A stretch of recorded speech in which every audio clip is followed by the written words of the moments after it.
Бизде Кыргызстанда чай культурасы аябай өнүккөн.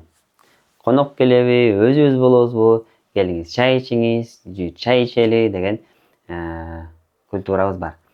Бирок тилекке каршы чайдын арасында жакшылары да бар, жамандары да бар. Анан азыркы учурда эң оңой жасалган чайлардын бири бул баштыкчада болгон чайлар. Тилекке каршы акыркы изилдөөлөргө таяна турган болсок, баштыкчада болгон чайлар аябай зыян экени далилденди.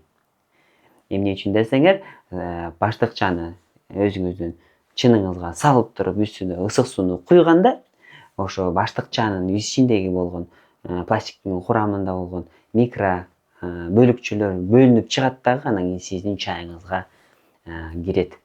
Албетте бир эле жолу ичсеңиз, эки жолу ичсеңиз алардын таасири аз эле болчудай, аны бат эле жууп эле кетип сала тургандай эле болот. Бирок эгерде аны сиз адат катары иче турган болсоңуз, күндө иче турган болсоңуз, анда ушул микро бөлүкчөлөр сиздин денеңизге чогулуп атып, сиздин ичиндеги клеткаларыңызга жаман таасири этиши мүмкүн.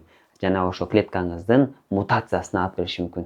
Эгерде бир клетка мутация боло турган болсо, жана ал клетканы өзүнүн иммунитет аныктабай, аны өлтүрө албай турган болсо, анда ушул мутация болгон клетка көбөйүп, жанагы онкология ооруларына, даттарына алып келиши ыктымал.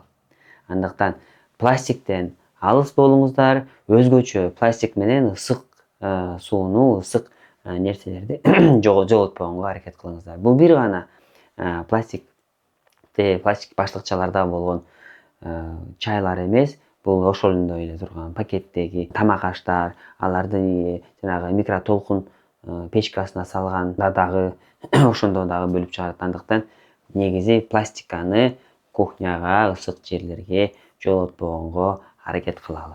Ден соолукта бололу, саламатта калыңыздар.